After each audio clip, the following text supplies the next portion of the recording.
자, 오늘 말씀을 선포하도록 하겠습니다. 오늘 말씀 제목은 십자가가 선포하는 것, 본문으로는 고린도전서 15장 3절과 4절입니다. 3절과 4절 우리가 고린도전서 15장 3절과 4절을 찾아서 소리내서 읽고 오늘 말씀을 선포하도록 하겠습니다. 고린도전서 15장 3절 4절입니다. 고린도전서 15장 3절 4절입니다. 다 찾으셨죠? 우리 같이 소리내서 읽겠습니다.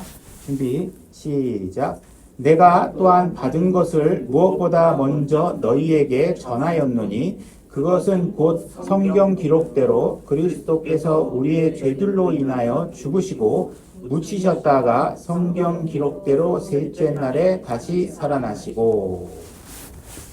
우리가 이 두 구절의 말씀이 바로 우리가 복음이다 하는 말씀의 정의에 해당합니다. 그래서 저도 뭐 할머니 손을 잡고 막 이렇게 교회를 열심히 다녔지만 정말 복음이 뭐냐 그랬을 때 이 성경 구절을 대읽기 시작한 게 킹제임스 성경을 알고 나서부터입니다. 그 전에는 복음 그러면 예수 믿고 복 받으세요. 예수 믿어야 만사형통됩니다. 뭐 이런 막연한 개념 속에 있다가 우리가 이렇게 기록된 말씀으로 우리가 복음이 무엇인지를 정확하게 하나님께서 우리에게 해주셔서 우리는 자신 있게 누구나가 다 마음에 의심 없이 확신을 가지고 이 복음을 전할 수 있게 됐다는 것이 얼마나 우리에게 놀랍고 감사한 일인지 정말 이루 헤아릴 수 없습니다. 만약에 우리가 이거를 우리의 감성적, 우리의 인간의 지혜와 내가 경험한 철학으로 복음은 무엇이다 이렇게 얘기한다 그러면 정말 수만 사람이 수만 가지의 복음의 색깔을 가지고 아마 복음을 전했겠죠.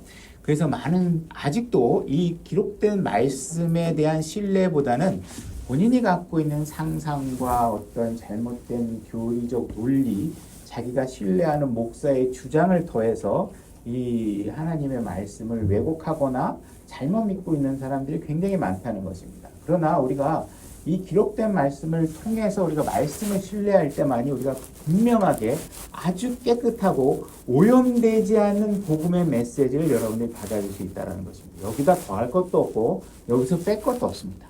여러분 여기에 무슨 인간의 철학을 넣고 왜 믿어야 되는지 수만 가지를 양념을 MSG를 다 쳐봐야 다 하나님의 말씀의 능력을 저해하면 저해야지 그 말씀의 능력을 더 강화시키기는 어렵다는 것이죠. 하나님의 지혜만이 그분이 기록된 말씀만이 최고의 권능 가지고 있다는 사실들을 항상 마음에 깊이 새기기 바랍니다. 하나님께서는 이 기록된 말씀을 통해서 우리에게 복음을 주셨고 이 복음의 내용을 보니까 예수 그리스도께서 우리의 죄로 인해서 죽으셨다는 것이에요. 여러분이 누군가를 위해서 죽는다는 것, 이거 굉장히 어려운 일이죠, 여러분들이. 근데 정말 자기가 잘못해서 죽은 거는 모르겠지만 나는 아무 잘못이 없는데 다른 사람 잘못을 대신해서 죽을 수 있다. 이건 쉽지 않은 일입니다.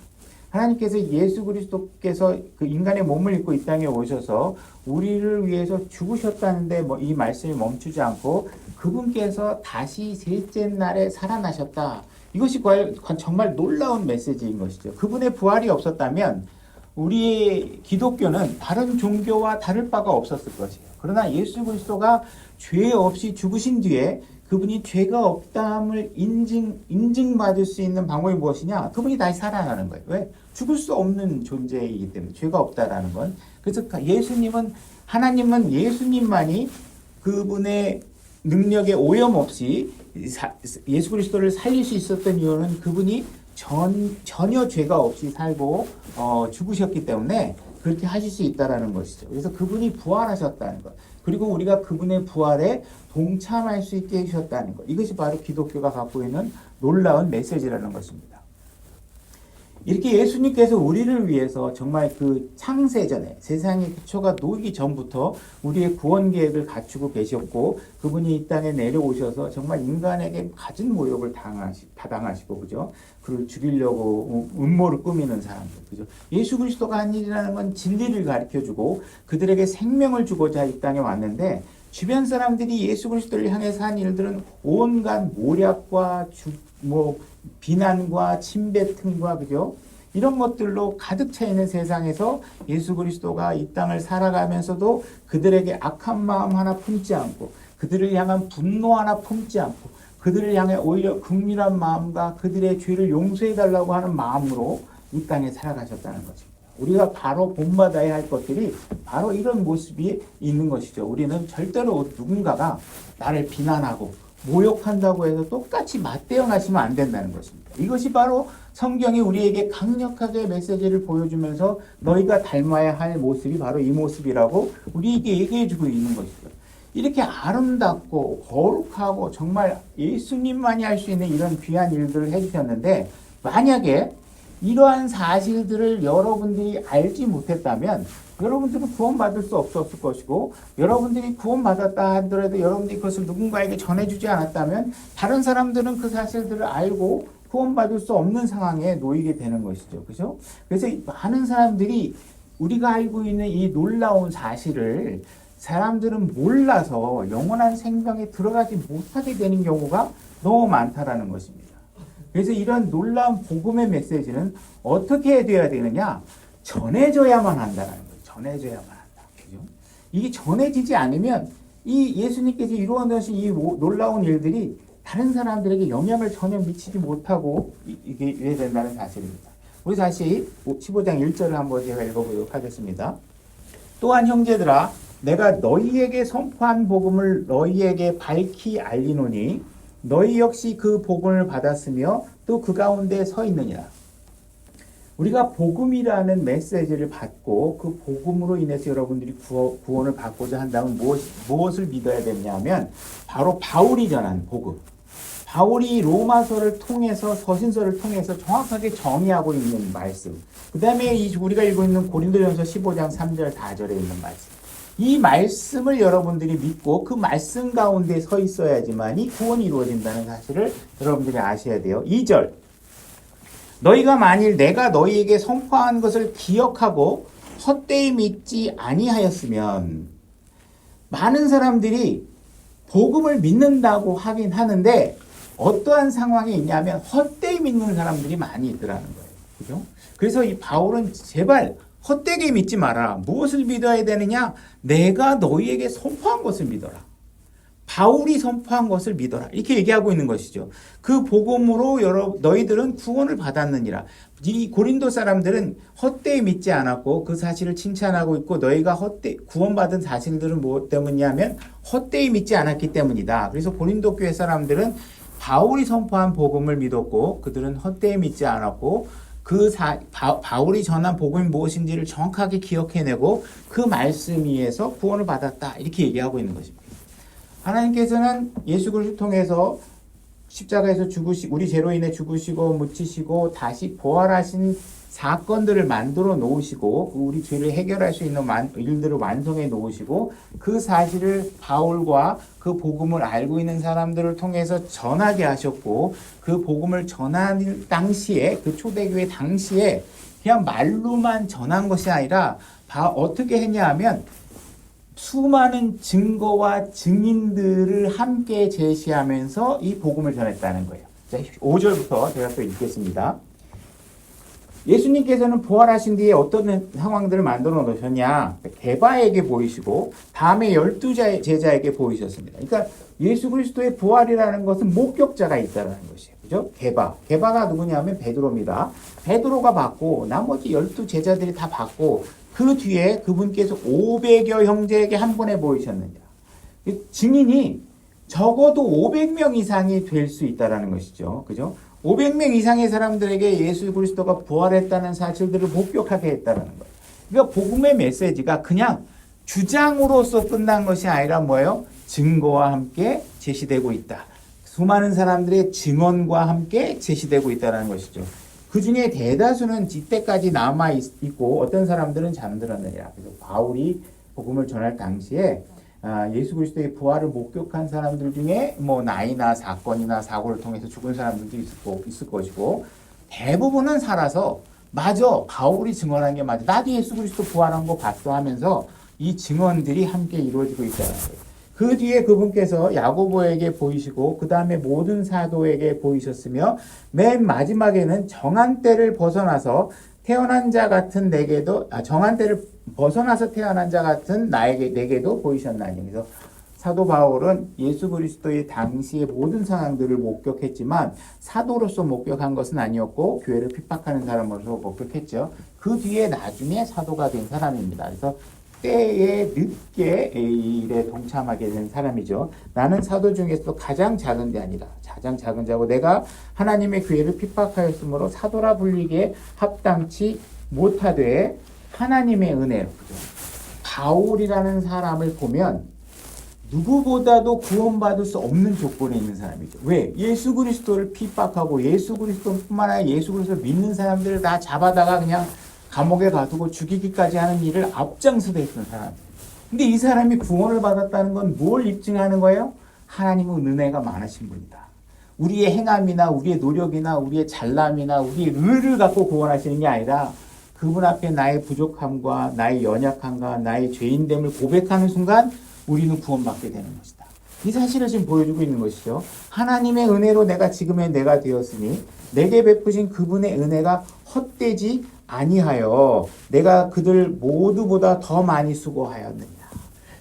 바울이 지금 이 복음을 헛되이 만들지 않았던 이유는 무엇이냐 하면 헛되이 만들지 않았다고 말하고 있는 이유는 무엇이냐면 내가 다른 나머지 사도들보다 뭘 더 열심히 했다는 거예요. 이 복음을 전하는 일을 더 열심히 했다는 거예요. 이걸 전하지 않으면 내가 받은 그 은혜에 대한 보답도 아니고 다른 사람은 세상에서 이 복음을 듣고 구원받을 수 있는 기회가 점점 박탈될 수밖에 없으니까 지금 바울은 뭘 한 거예요? 내 몸이 가루가 되는 한이 있더라도 이 복음을 전하는 일에 내가 열정을 가지고 매진했다. 내가 누구보다도 이 일에 대해서 수고를 했다. 그죠? 근데 이렇게 수고하게 된 것은 내가 아니요 오직 나와 함께 하신 하나님의 은혜다. 이게 내가 잘나서 내가 능력이 좋아서가 아니라 그분이 나와 함께 함으로 인해서 내가 할 수 없는 일의 영역까지도 그분이 내가 할 수 있도록 도우시고 계시다. 이것이 하나님의 은혜다. 내가 뒤돌아보니까 내 육신적인 능력 갖고는 할 수 없었던 일이었는데 그 일이 이루어진 것을 보니 하나님께서 나의 수고에 힘을 더해주시고 나를 도와주신 일 때문에 이 일을 하게 된 것이다. 이렇게 얘기하고 있는 것이죠. 그러므로 나든지 그들이든지 우리가 그렇게 선포함에 너희가 그렇게 믿었느니라. 그죠? 바울이 그와 같이 몸이 가루가 될 정도로, 그죠? 죽음을 무릅쓰고, 그죠? 바울이 복음을 전한 방식은 뭐예요? 그 사회에 들어가서 그 사회의 사람들을 모아서 정부와 대항하고 힘을 합쳐서 예수 그리스도를 믿게끔 힘을 정치 세력을 만든 게 아니라 어떻게 해요? 가서 전하다가 누군가가 때리려고 그러면 어떻게 해요? 빨리 도망가서 다른 도시에 전하고 그러다가 이쪽 도시가 다시 잠잠해지면 다시 와서 전하고 그러다가 맞으면 또 맞고 다시 또 딴 데 가서 전하고 이렇게 한 거예요. 그죠? 그리스도의 복음을 전한 방식은 그런 방식이라는 거예요. 그러니까 우리 교회가 어떤 방식을 취해야 되는지를 여러분들이 잘 이해하셔야 돼요. 교회가 정치적인 힘이나 어떤 권력이나 이런 힘으로 전한 게 아니라 연약한 한 사람이 어떻게 해요? 매 맞으면 때리면 맞고 죽을 만큼 맞고 어쩌다 죽으면 어쩔 수 없는 거고 그죠?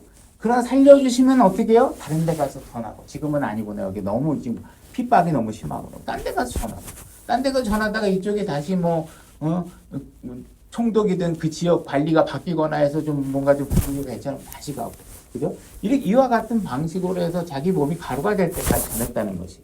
그러니까 지금 바울은 많은 증인들을 제시하고 너희들이 그 사람을 만나서 확인하면 다 확인될 수 있는 것이다. 이와 같이 얘기하고 그 일들을 다 확인할 수 있는 상황이고. 그러니까 초대교회 당시에 그렇게 빠르게 복음이 전달될 수 있었던 건 뭐예요? 확실한 증언과 증거가 복음과 함께 전해졌기 때문에 그들이 거부할 수 없는 상황이 되죠. 그 당시의 사회를 보세요. 지금도 여러분들 코로나만 하나 있어도 교회 다니던 사람까지 안 나오는 상황인데 이 당시의 상황이 코로나에 대한 압박보다 쉬웠을까요?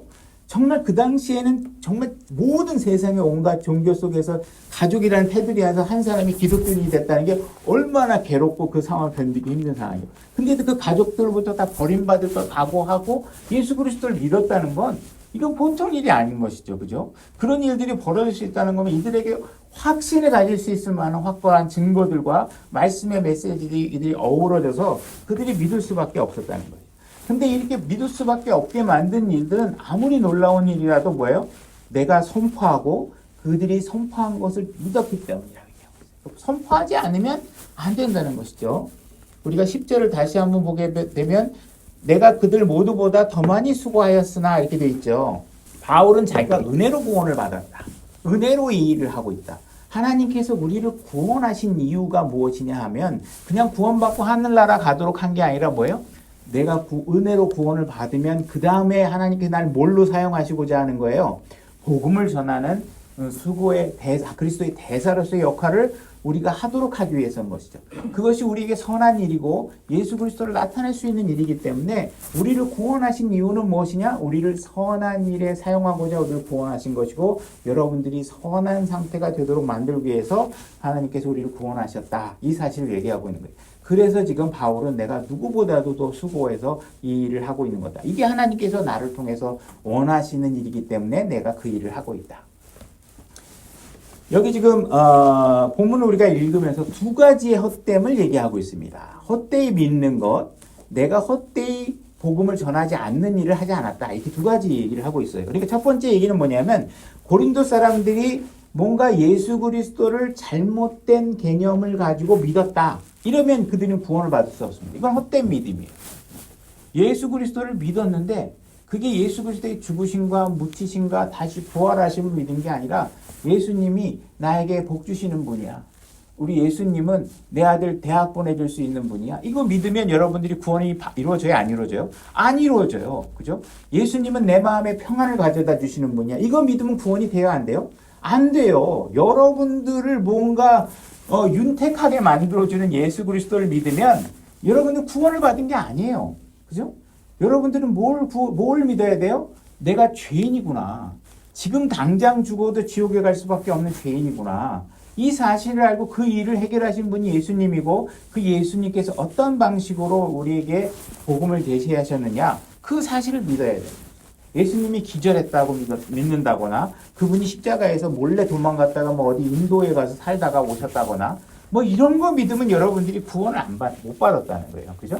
그러니까 이렇게 믿으면 정확하게 우리가 읽었던 3절과 4절의 메시지를 정확하게 믿지 않으면 이걸 시시하게 여기면 구원이 일어나지 않는다는 거죠. 두 번째 헛됨이라는 게 또 뭐예요? 여러분들이 구원을 받았어. 나는 구원을 받았어. 정확하게 이해를 했어. 예수님이 부활하신 걸 난 믿어. 예수님이 나 같은 죄인을 구원하실 수 있는 유일한 방법은 죄가 없는 분이 나를 위해서 죽는 것밖에 없네. 이게 말이 돼. 누군가가 우리 아버지도 나를 위해서 죽는다고 해서 내가 구원받을 수 없어. 아버지가 죽어도 아버지 죄로 죽는 거지 나를 위해서 어떻게 죽을 수 있어. 이거 다 이해가 돼서 믿었어요. 근데 여러분들이 그 믿고 나서 누구보다 수고해서 복음을 전하고자 하는 나의 노력이 동반되지 않으면 그것이 뭐예요? 헛된 믿음이라는 게 그것도. 왜? 여러분들이 헛되이 믿어서 난 복음 전할 필요가 없어. 나만 구원 받으면 됐지. 뭐 그냥 알아서 믿겠지. 이런 방식으로 여러분들이 한다면 여러분들이 주변에 있는 이웃이나 여러분들의 가족이나 여러분 주변에 있는 모든 사람들이 어떻게 돼요?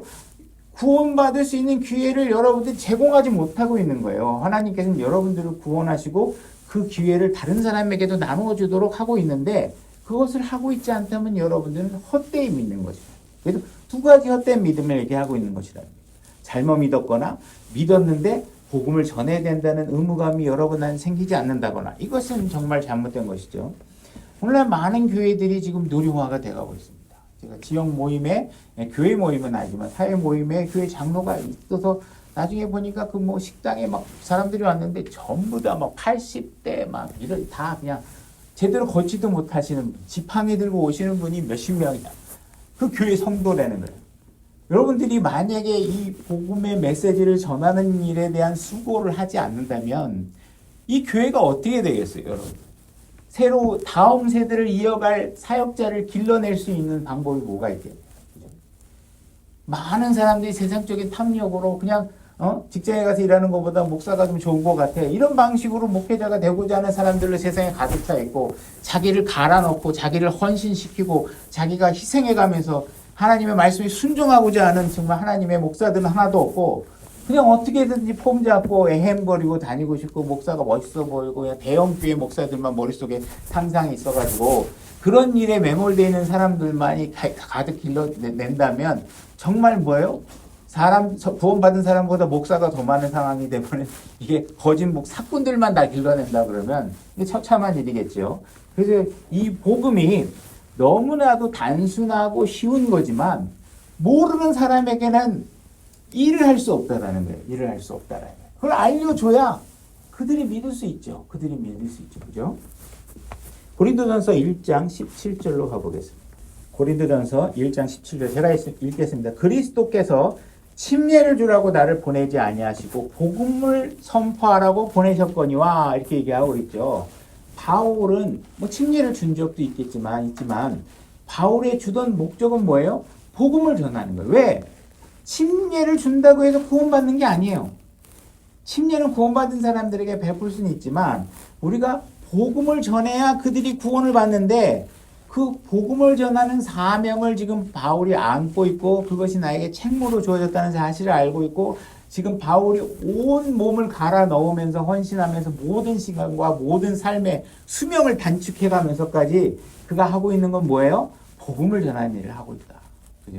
세상에 나가서 직업을 구하는 일, 세상에 나가서 먹고 사는 일을 지금 고민하고 있는 게 아니라 바울은 지금 온 삶을 내가 50년 살 거 10년만 살다가 죽는 한이 있더라도 뭘 하겠다는 거예요? 복음을 전하겠다. 이게 이 사람의 사명으로 주어졌다는 걸 고백하고 있는 거예요.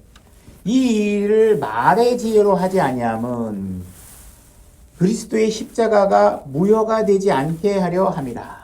그래서 여러분들이 이게 하나님의 말씀을 복음을 전해서 정확하게 이 순수한 복음을 전해야지 많은 사람들이 나는 복음을 전하는 아주 멋있는 비법을 발견했어. 이렇게 얘기하는 사람들을 보거든요. 비법이 어디 있어요? 이 말씀 두 구절 정확하게 전해주는 거예요. 여러분들이 괜히 내가 살아온 경험을 더해서 얘기하는 것들은 도입부에 필요할 수 있을지 모르겠지만 여러분들의 친화력을 위해서 할 수는 있지만 여러분들의 삶을 더해서 그리스도의 십자가 사건을 더 무게 있게 만들기는 어려워요. 그죠? 우리는 나를 다 버리고 나머지 다 오염된 것들 다 버리고 그것을 전해야 된다는 것이죠. 만약에 교도소에 있는 사람들, 술과 음행을 일삼고 있는 사람들, 병원 침대에서 죽음을 기다리고 있는 사람들, 이 사람들에게 예수님께서 그들을 위해서 무엇을 하셨는지를 예수님께서 하신 일들을 말해주지 않는다면 예수님이 십자가에서 이루어놓은 이 사건은 아무 효과도 그들에게 일어날 수 없다라는 거예요. 많은 TV 강대상에서 이루어지고 있는 복음 설교들을 보게 되면 복음을 전한다고 하는 이 복음 설교들이 대부분요. 저도 이제 복음 집회를 처음으로 제가 한번 해봐서 다른 사람들의 복음 설교를 보면 잘하는 분들도 대부분 있겠지만 대부분 복음 설교가 뭐냐? 예수 그리스도의 죽으심과 묻히심과 다시 부활하심에 대해서 얘기하는 게 아니라 대부분 뭐예요? 예수님은 복 주시는 분입니다. 삶의 힘이 힘드십니까? 예수님을 만나시면 여러분들의 삶이 더 좋아집니다. 이런 주로 얘기를 한다거나 여러분들은 예수님은 여러분들의 삶의 문제를 해결해 주시는 분입니다. 예수님은 창조주이십니다. 이런 것들로만 주변에 전부 다 얘기하고 예수님께서 우리의 죄를 위해서 정작 하시고 있었던 그 해놓으셨던 이루셨던 그 메시지는 저기 빠져 있어서 한전하는 경우가 너무 많아요. 그분이 창조주의 힘을 정한다고 해서 그걸 믿고 구원받을 수 있나요? 그분이 여러분들의 일상의 문제, 여러분들 자식 문제, 사회 문제, 여러분들이 머리에 스트레스 받는 문제, 예수님 믿으면 스트레스 풀어지고 머리에 고통스러운 게 해결됩니다. 이런 거 믿으면 구원 받나요? 아니라는 것이죠. 복음은 너무나도 간단한데 이 간단한 메시지를 전달하지 않으면 그들은 구원받을 수 없다라는 거예요.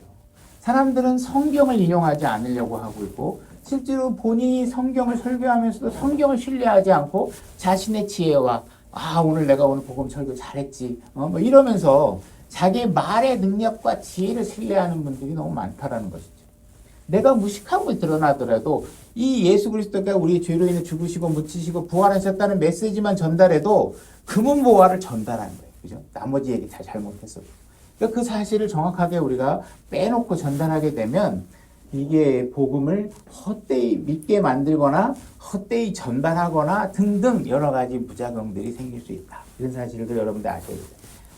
18절 십자가를 선포함이 멸망하는 자들에게는 어리석은 것이로되 구원받은 우리에게는 하나님의 권능이니라. 십자가를 선포함이 멸망하는 자들에게는 어리석은 것이로되. 그죠? 세상 사람들이 볼 때는 십자가를 선포하는 일들이 바보 같은 일. 예수님이 너를 위해서 죽으셨다 그러면 2000년 전에 뭐 죽은 사람이 뭐 나의 무슨 죄로 있네. 이 어리석게 들릴 수밖에 없는 것이죠. 그러나 그것을 믿을 때만이 우리가 영원히 살 수 있는 하나님의 권능이 그들에게 나타날 수 있다. 21절. 하나님의 지혜에 있어서는 세상이 지혜로 하나님을 알지 못하므로. 이 세상 사람들은요, 자기가 철학 공부하던 박사학위를 하던 인문학 박사가 되던 무슨 뭐 엘빈 토플러인가? 하여튼 유명한 학자들, 뭐 이런 노벨상 받은 사람들이 세상 학문을 하다가 하나님을 스스로 발견할 수 있는 방법은 죽었다 깨어나도 없다. 그들이 하다가 믿게 됐다면 그건 뭐예요? 누군가가 복음을 전달해줬고 그 복음의 지혜가 자기가 여태까지 박사 할아버지가 따던 것보다 훨씬 뛰어난 지혜라는 걸 발견한 사람만이 구원을 받을 수 있다는 사실이에요. 이 세상 지혜로는 그분을 절대로 발견할 수 없어요. 어떤 방법으로만 가능하냐? 하나님께서 복음의 선포에 어리석은 것으로 믿는 자를 구원하시는 것을 구하셨느니라. 이렇게 얘기하고 있어요. 복음이 어리석다고 얘기하는 게 아니에요. 뭐가 어리석어요? 복음을 선포하는 방식이 세상 사람들에겐 어리석어 보인다는 거예요. 그죠? 하나님께서 만약에 우리에게 하늘의 별들의 어느 별, 가까운 별에다가 너희를 만드신 분은 하나님이시다. 창조주 하나님이시다. 예수님께서 너희를 위해 죽으셨다. 이렇게 글자로 세워놓으실 수 있겠죠. 그죠? 그러면 천문학 관측하는 사람들이 보다가 인간이 아무도 가지 않은 별에 복음의 메시지가 있다라든지 그러면 놀라겠죠. 어린아이가 태어났는데 여기에 막 성경 구절이 하나 막 적혀 있어. 그러면 사람들이 막 다 믿겠죠. 근데 하나님은 그 방법을 취한 게 아니라 어떻게 해요? 사람들에게 네가 가서 전해. 복음을 전해. 예수님이 어떻게 죽으시고 묻히시고 다시 부활하셨는지를 사람들에게 가서 전해. 이게 하나님은 이렇게 어리석은 방법을 이렇게 하나님 믿는다고 하고 세상 사람들이 생각하는 그 방법을 취해서 어떻게 하고 있어요? 복음을 전하는 방식을 사용하고 있다는 거예요. 그러니까 이 복음을 전하는 방식은 하나님께서 어떻게 하신다는 기뻐하시는 방법이라는 거예요. 우리가 생각할 때는 어리석어 보이고 이런다고 믿을까? 나는 믿었지만 다른 사람은 믿을까? 이런 걱정하지 마시고 그분의 말씀이 얼마나 놀라운 능력인가에 대한 신뢰를 가지고 전하라는 거예요. 그죠? 적어도 여러분들이 전하면 여러분들이 전한 걸 믿지 않게 됐다면 믿지 않는 결과는 누구 책임이에요? 들은 사람의 책임이에요. 근데 여러분들이 이 방법이 너무 어리석은 것 같아서 만약에 여러분들이 복음을 전하지 않았다? 그러면 하나님께서 나중에 뭐 어떤 책망을 하세요? 너 때문에 저 사람 구원 못 받았어. 이 사실이 여러분들에게 일어나는 걸 두려워하셔야 된다는 거예요. 저도 그 일을 두려워해야 되는 것이죠. 그죠? 그럼 과연 이렇게 어리석어 보이는 이 방법이 과연 정말 하나님께서 효과가 있을 거라고 생각해서 이 일을 하신 건가? 정말 사람들이 이 복음을 전하는 방식으로 기독교가 막 팽창하고 하는 일들을 정말 신뢰하셨을까? 우리가 사도행전 8장까지를 보게 되면 사람들은 정말 이 일에 목숨을 걸었습니다. 죽이면 죽었고, 그죠? 핍박하면 핍박받았고, 감옥에 가둬놓으면 갇히면서 어떻게 했어요? 멈추지 않고 이 복음을 전했어요. 이게 너무 확실하니까. 그래서 사람들은 지금 이 복음을 전하는 방식, 사람이 사람에게 전하고 그 복음을 받은 사람이 또 다른 사람에게 전하는 방식으로 아주 열심히 복음을 전했다는 걸 우리가 사도행전 8장까지 일어나는 사건들을 보면서 알 수가 있다는 것이죠. 근데 어느 순간부터인가 기독교는 더 이상 받기만 하고 복음을 전하는 일에 열심을 내지 않은 일들이 점점 생기게 되는 것이죠. 예수님께서 여러분 안에 계십니다. 보배가 여러분 질그릇 안에, 여러분 안에 계시는 거예요. 근데 그 보배를 여러분들이 드러내지 못해서 하나님을 기쁘게 하는 이런 일들을 제대로 하지 못한다면 하나님은 너무 괴로워하실 수밖에 없다는 것이죠. 로마서 10장 9절로 가보겠습니다. 제가 읽겠습니다. 내가 만일 내 입으로 주 예수님을 시인하고 하나님께서 그분을 죽은 자들로부터 살리신 것을 내 마음속으로 믿으면 구원을 받으니라. 아주 간단하죠. 굉장히 쉬운 방법입니다. 사람이 마음으로 믿어 의에 이르고 입으로 시인하여 구원에 이르느니라. 너무나 쉽죠. 13절 누구든지 주의 이름을 부르는 자는 구원을 받으리라. 너무 쉽죠. 14절 그런즉 그들이 자기들이 믿지 아니한 분을 어찌 부르리요 자기들이 듣지 못한 분을 어찌 믿으리요 선포자가 없이 이를 선포자가 없이 어찌 들으리요. 그죠? 사람들이 예수 그리스도 이름을 부르기만 하면 그분이 주라고 인정하기만 하면 구원받을 수 있어요. 근데 문제는 뭐예요? 많은 사람들이 세상의 모든 사람들이 그분이 주라는 걸 모르고 있다라는 거예요. 사람이 마음으로 믿기만 하면 구원을 받게 해주겠다는 거예요. 근데 그들이 무엇을 믿어야 할지를 모른다는 거예요. 왜 몰라요? 알려주는 사람이 없으니까. 알려주는. 그들은 어떤 방식을 알고 있어요? 가서 뭐 부처님의 발바닥을 이렇게 어느 절에 있는 사찰에 있는 어떤 발바닥을 만지면 뭐 소원이 이루어진대 뭐 그죠? 아주 기복적인 거에는 사람들이 귀신같이 귀가 밝아집니다. 우리가 이제 해외여행 다니다 보면 쇼핑센터 이런 게 들립니다. 모르고 있다가 그 사람들이 막 홈쇼핑에서 막 그냥 게르마늄 막 팔찌를 이렇게 끼었더니 막 혈액순환이 되는 거 막 보여주고 시작하면요. 우리는 하나님 말씀보다 이 게르마늄을 믿기 시작합니다. 그죠? 막 차를 마시면 혈액순환이 좋다고 막 얘기하면 하나님 말씀보다 이 보이차가 내 건강을 지켜줄 거라고 합니다. 여러분들이 천년만년 살아봐야 지옥에 가면 뭐 할 거예요. 그죠? 하나님의 말씀을 신뢰해야 되는 거예요. 그러니까 그들이 뭘 믿어야 될지 모르니까 자꾸 허상들을 따라 믿게 되는 거예요. 거기에 대한 신뢰를 갖게 되는 일들이 자꾸 벌어지는 것이죠. 그죠? 그래서 예수님께서 이렇게 쉬운 방법으로 우리에게 구원의 길을 제시하고 비록 좁은 길이지만 누구에게도 조건을 걸지 않고 활짝 열린 방식으로 그들을 구원하고자 하지만 많은 사람들이 여전히 뭐예요? 우상을 믿고 있고 과학을 신뢰하고 있고 여전히 촛불을 켜고 염주를 돌리면서 온갖 방식으로 다른 방식 하나님이 제시하지 않은 방식으로 그죠? 자기의 믿음을 채워나가고 있다라는 것이에요. 어떤 사람들은 심지어 목사가 구원을 가져다 준다고 생각하기도 하고, 그죠? 여기저기다 돈을 갖다 바치면 자기에게 구원이 더 확신이 처음 받은 그 구원보다 돈을 더 갖다 받으면 더 나은 구원의 단계가 이루어질 것처럼 얘기하고 있는 그런 거짓 믿음들을 믿게 됩니다. 여러분들은 구원받을 당시 그 순간에 믿는 그 믿음이 완전한 믿음이고 그거보다 더 나은 구원의 단계는 존재하지 않습니다. 여러분들을 구원하시면 그분은 완벽하게 여러분들을 구원으로 봉인해서 여러분들의 구원을 유지시켜 주시는 분이라는 사실을 아셔야 되는 것이죠. 이렇게 너무나도 간단하고 너무나도 쉽고 우리에게 무슨 고행을 하거나 십자가로 무릎으로 기어가게 하거나 자기 몸을 때리거나 하는 방법을 요구하지 않는 이런 쉬운 방법, 믿기만 하면 되는 이 방법도 사람들이 말해주지 않으면 여러분들이 말해주지 않으면 사람들은 믿을 수 있는 기회가 다 사라지게 된다는 것이죠. 15절 보내어지지 아니하였으면 그리고 아까 얘기했다시피 여러분들의 그 믿음은 하나님 말씀이어야 됩니다. 여러분 하나님의 기록된 말씀이 벗어난 것들을 믿어서는 안 됩니다. 15절 보내어지지 아니하였으면 그들이 어찌 선포하리요 이것은 기록된 바 화평의 복음을 선포하며 좋은 일들의 반가운 소식을 가져오는 자들의 발이 어찌 그리 아름다움과 함과 같으니라. 그래서 여러분들이 하나님과 화평한 관계를 누릴 수 있는 이 방법을 제시하기 위해서 여러분들이 수고하고, 그죠?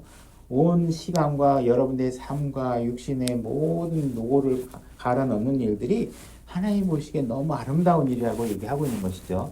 그러나 그들이 다 복음에 순종하지는 아니하였나니 이사야가 이르기를 주여 우리가 전한 것을 누가 믿었나이까 하느니라. 그런지 이와 같이 믿음은 들음에 의해서 오며 들음은 하나님의 말씀에 의해 오는 여기 하나님의 말씀 여기 하나님의 말씀에 여러분들이 이 근거에서 복음을 전해야 되고 그 말씀이 들려올 때 여러분들은 정확하게 믿을 수 있다라는 사실이에요. 그래서 이 복음의 메시지는 누구도 오리 없이 하도록 성경에 정확하게 기록해 놨고 활자를 인쇄해 놓은 것이죠. 그러니까 다른 방법들을 제시할 필요가 없다는 것입니다. 그래서 하나님의 말씀을 믿어야 된다. 우리는 많은 믿음들을 행하고 있습니다. 많이 믿죠. 신용카드가 딱 여러분들이 긁는 순간에 이 돈이 긁는 순간에 내 통장에서 이 금액만큼 플러스 수수료가 빠져나갈 것이다. 우리나라 수수료가 겉으로 안 나가니까 어떻게 그 금액이 나갈 것이라는 걸 당연히 믿죠. 이걸 안 믿는 사람은 없죠. 그 다음에 차가 스스로 고장 날 리가 없다. 그죠? 뭔가 고장이 났으니까 고장났다. 관리하지 않아서 고장났다. 이렇게 되는 것이죠. 그죠? 그래서 여러분들이 단순히 믿기만 하면 되는 이 믿음을 여러분들이 정확하게 그 위치를 하나님 말씀 위에 두지 않으면 복음에 두지 않으면 여러분의 믿음이 아무리 많아도 아무 소용없다. 그죠? 여러분들 그 복음을 들을 수 있도록 해줘야 된다. 이 사실을 아셔야 된다. 우리가 만약에 누군가에게 이 사람은 믿음이 좋은 사람이에요. 믿음이 아주 훌륭하신 분이에요. 이런 게 의미가 없는 거예요. 뭘 믿느냐가 중요하죠. 그죠? 우리가 교회에서도 수고 많이 하면 이분이 믿음이 좋은 분이에요. 근데 뭐 절에 가도 절에서 수고하는 사람 많잖아요. 그죠? 뭘 믿고 수고하냐. 그죠? 내가 나를 인정받기 위해서 수고하는 거예요. 그분이 기뻐하는 일을 수고하는 거예요. 그죠? 그래서 여러분들이 정확하게 내용을 이해하고 수고하셔야 된다. 헛되이 믿지 말아라. 그죠? 18절 그러나 내가 말하노니 그들이 듣지 못하였느냐 참으로 들었은지 그것들의 소리가 온 땅에 퍼졌고 지금 초대교회 당시에 성도들이 얼마나 수고했는지 이미 벌써 땅끝까지 퍼져버렸다는 거예요. 그죠? 몇십 년 사이에. 그것들의 말들이 세상 끝까지 이르렀다 하느니라. 그 초대교회 당시에 복음이 이미 땅끝까지 전해졌다고 지금 얘기하고 있는 거예요. 얼마나 수고를 했는지. 19절 그러나 내가 말하노니 이스라엘이 알지 못하였느냐 먼저 모세는 이르기를 내가 백성이 아닌 자들을 시켜 너희의 질투를 일으키며 어리석은 민족을 시켜 너희의 분노를 자아내게 하리라 하나 이사야가 매우 담대하여 이르기를 나를 찾지 아니하던 자들이 나를 발견하였나니 내게 묻지 아니하면 하던 자들에게 내가 나타났나라 하되 이스라엘 백성이 하나님의 선택된 백성이지만 그들이 하나님을 제대로 경외하지 않으니까 어떻게 해요? 하나님을 모르던 자들을 구원하게 하고 그들이 예수 그리스도를 발견하게 함으로 인해서 이스라엘 사람들이 질투하게 한 것이죠. 21절 오직 이스라엘에 대하여 이르기를 내가 종일토록 내 손을 내밀어 불순종하고 거역하는 백성들을 향하게 하였노라. 아무리 그들이 불순종하더라도 하나님은 어떻게 하셨어요? 복음이 일단 이뤄지게 되면 그 복음의 메시지는 일단 무조건 그 이스라엘 유대인들에게로 먼저 향하도록 하셨죠. 그래서 사도들이 복음을 전하러 갈 때 가장 먼저 한 일이 뭐예요? 회당에 들어간 일이에요. 그래서 그들이 이방인들이 예수 그리스도를 먼저 발견하는 질투하는 일을 벌였지만 또한 그와 동시에 계속 하나님은 어떻게 하셨어요? 믿지 않은 건 이스라엘 유대인들이지 하나님이 그들에게 제시하지 않은 건 아니라는 것이죠. 그러니까 만약에 복음을 전했는데 그들이 받아들이지 않았다. 그러면 이제 그들의 책임이에요. 근데 만약에 여러분들이 전하는 일조차도 하지 않았다. 그러면 그들이 믿지 않는 책임이 누구에게 있다고 얘기하는 거예요? 너희들에게 있다라는 거예요. 그죠? 그러니까 이 사실들을 아셔야 되고 누군가가 지옥으로 멸망하는 그 책임이 여러분이나 저에게 있지 않도록 하는 일에 심혈을 기울이길 하나님께서 요구하고 계신다. 그러니까 우리는 지금 정치나 선거나 뭐 사회적 문제 이슈나 이런 거에 끼어들 여유가 없다라는 거예요. 뭐 하셔야 돼요, 여러분들이요? 예수 그리스도입니다. 그게 제일 최고의 방법이에요. 세상을 조금이라도 나은 상태로 좀 더 나빠지지 않도록 만들 수 있는 유일한 방법은 뭐예요? 그들이 구원을 받도록 하게 하는 거예요. 수많은 정치인들이 성경책을 끼고 TV 브라운관에서 교회에 앉아서 예배드리는 모습을 보여준다 그래도 그들이 예수 그리스도를 정확하게 헛되이 믿어버리면 구원받지 않는 것이 그들이 정말 제대로 믿는다 그러면 이 세상은 그래도 어떻게 돼요? 더 나빠지는 일에 더뎌지겠죠. 그러나 귀결은 마찬가지겠죠. 귀결은 마찬가지. 여러분들이 노력한다고 세상이 좋아지지 않아요. 이 일을 위해서 우리가 사명감을 갖고 일하셔야 된다. 디도서 1장 1절로 가서 제가 읽겠습니다. 디도서 1장 1절입니다. 하나님의 종이요 예수 그리스도의 사도인 바울은 하나님께서 선택하신 자들의 믿음에 따라 하나님의 성품을 따르는 진리를 인정함에 따라 영원한 생명의 소망 안에서 사도가 되었는데 이 생명은 거짓말할 수 없는 하나님께서 세상이 시작되기 전에 약속하셨으나 자신의 말씀은 하나님 곧 우리의 구원자의 명령에 따라 내게 맡겨진 복음 선포를 통하여 정하신 때에 드러내셨느니라 이렇게 얘기하고 있죠. 자, 하나님께서 우리에게 영원한 생명을 주시겠다. 이렇게 계획하신 이 내용을 어떤 방식으로 우리에게 제시하고 계시느냐? 복음 선포를 통해서 복음을 통하여서 선포하는 행위를 통해서 우리에게 나타내고 있다. 이렇게 얘기하고 있는 거예요. 바울이 위대한 그리스도인으로서 성경에서 칭송받고 있는데 그가 위대한 그리스도인이라고 칭송받고 있는 바로 중요한 이유, 가장 핵심 이유는 무엇이냐? 바로 그가 하나님의 명령에 순종했기 때문이고 그 명령에 순종한 그 명령은 무엇이냐? 복음을 전하라. 그걸 선포해라. 가서 네 입으로 전해라. 이 이야기의 명령에 그가 철저하게 순종했기 때문에 그가 위대한 그리스도인으로서 인정받게 되었다. 이 사실을 얘기하고 있는 것입니다. 그러니까 복음을 전하는 일은 그리스도인들에게 마치 사명과 명령과 같은 일이라는 사실이에요. 그러니까 여러분들이 내성적이다, 나는 부끄러움을 많이 탄다라는 이유로 피해갈 수 있는 문제는 아니라는 사실이죠. 만약 여러분들이 성격이 그렇게 안 된다고 하면 기도하셔야 되는 거죠. 기도하셔서 그 일들을 감당할 수 있도록 하나님께 도움을 청하셔서 그 일을 할 수 있어야 된다는 것입니다. 사도행전 8장 26절. 그러면은 선포한다, 복음을 선포한다, 이 선포한다, preach. 선포한다는 말이 무슨 뜻인가? 어떻게 하는 걸 복음을 선포하는 것을 말하는 것인가? 그래서 우리가 8장 26절에 가서 한번 보겠습니다. 주의 천사가 빌립에게 말하여 이르되 일어나 남쪽으로 가서 예루살렘에서 가자로 내려가는 길로 가라 하였는데 그곳은 사막이라. 그가 일어나 가는데 보라 에디오피아 사람 곧 에디오피아 사람의 여왕 간다게 밑에서 그녀의 모든 국고를 맡아 큰 권세를 가진 내시가 경배하러 예루살렘에 왔다가 돌아가면서 자기 병거에 앉아 대언자 이사야 글을 읽더라. 그래서 지금 이 에디오피아의 사람인데 이 사람이 아주 하나님께 헌신적인 사람이었죠. 그 당시에 마차를 타고 이렇게 나라와 나라를 움직인다는 것이 얼마나 그게 어려운 일인가 상상해 보세요. 오늘날 좋은 정말 승차감이 좋은 승용차를 타도 서울에서 부산까지 가는데 정말 허리도 아프고 막 진짜 지루하고 힘든데 이 당시에 덜커덩 거리는 그죠? 이 차를 타고 계속 가는데 그 안에서 뭘 하고 있어요? 성경 하나님 말씀 보고 있어요. 여러분 요즘같이 승차감 좋은 데서도 차 안에서 뭘 보면 막 멀미도 나고 힘들잖아요. 그죠? 근데 이 사람은 지금 너무나도 헌신된 마음이라 하나님 말씀을 그 안에서 읽고 있다는 거죠. 29절. 그때 성령께서 빌립에게 이르시되 가까이 가서 그 병거에 합류하라. 빌립이 거기로 내시에게로 달려가 그가 대언자 이사야의 글을 읽는 것을 듣고 이르되 그대가 읽는 것을 깨닫느냐 하매 내시가 이르되 누가 나를 지도해 주지 않으면 어찌 내가 깨달을 수 있으리요 하고 빌립이 올라와 자기와 같이 앉을 것을 청하니라. 그가 읽는 성경 기록은 이 부분이니 일러스되 그가 도살장으로 가는 양같이 끌려갔으며 헐 깎는 자 앞에서 잠잠한 어린 양같이 자기 입을 열지 아니하였도다. 지금 우리 예수 그리스도의 십자가 사건과 관련된 부분을 읽고 있는 것이죠. 그가 굴욕을 당하며 공정한 재판도 받지 못하였으니 누가 그의 세대를 밝히 드러내리요 이는 그의 생명이 땅에서 빼앗김을 당하였기 때문이로다 하였더라. 내시가 빌립에게 응답하여 이르되 원하노니 대언자는 누구를 가리키며 이것을 말하느냐 자기를 가리키느냐 아니면 어떤 다른 사람을 가리키느냐 하매 이에 빌립이 입을 열어 바로 그 성경 기록에서부터 시작하여 그에게 예수님을 선포하니라 이렇게 되어 있죠. 그래서 선포라는 것을 막연하게 우리는 마치 강대상이나 큰 스타디움이라든지 이렇게 여러 대중을 모아놓고 말씀을 하는 것을 선포한다고 하는 이 너무 이렇게 거창한 개념을 가지는 경우가 많이 있다는 것이죠.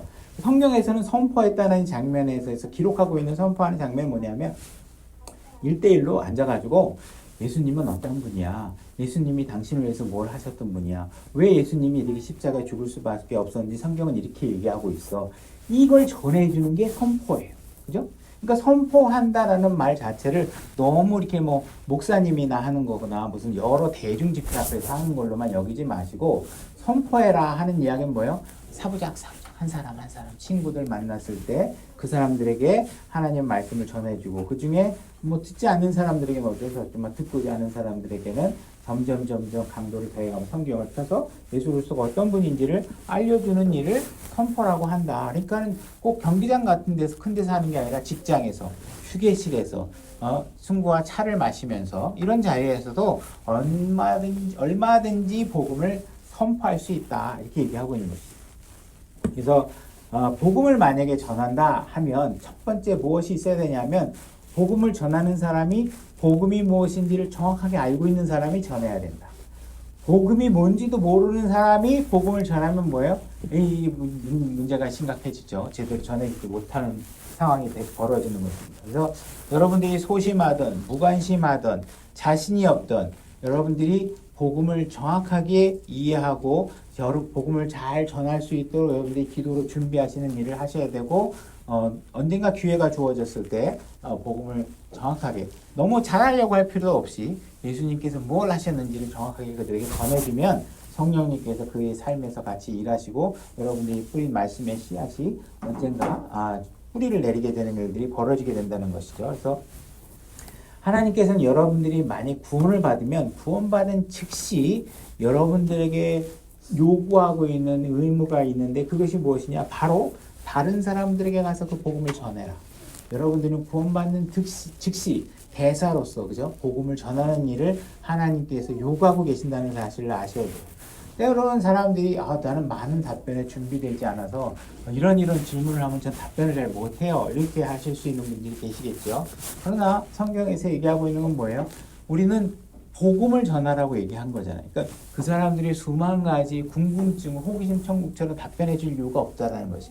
그들이 여러 가지 말꼬리를 잡고 늘어진다면 지혜롭게 그 부분을 피하시고 여러분들은 뭐만 하시면 돼요? 복음의 메시지를 그의 머릿속 안으로 툭 던져놓을 수 있는 방법만 찾아내시면 된다는 거예요. 그럼 되는 거예요. 그 다음에 나머지들은 그 부분은 나도 생각하지 못해 잘 모르겠고 아직까지 그 부분은 내가 고민을 못 해봤으니까 나중에 내게 해볼게. 거기까지 생각 못했네. 그러나 성경이 정확하게 여기 기록된 말씀은 어쨌든 우리가 죄인이라는 거야. 그래서 예수님께서 그 방법 말고는 우리를 죄의 문제에 해결해 줄 수 있는 방법이 없어. 어차피 우리는 죄를 졌고 죄의 대가를 치러야 되는데 이 죄의 대가를 치르는 건 무효화시킬 수 없다면 누군가가 대신 그 대가를 치를 수밖에 없는 상황인 것이지. 그래서 예수님께서 그 일을 하신 거야. 그렇게 하셔서 여러분들이 정확하게 복음의 메시지를 그들에게 전하셔야 된다. 그걸 하기 위해서는 여러분들은 정확하게 복음의 메시지를 이해하고 계시고 정확하게 그들에게 전해야 되는 사명감을 가지고 열심히 전하는 일을 하셔야 된다. 그래서 예수님께서 십자가에서 이루어 놓고 그분이 선포한 복음의 메시지와 완성하신 그 일들이 많은 사람들에게 영향을 미칠 수 있도록 수고하셔야 된다. 이 말씀이 오늘 말씀입니다. 자, 오늘 말씀 여기까지 하고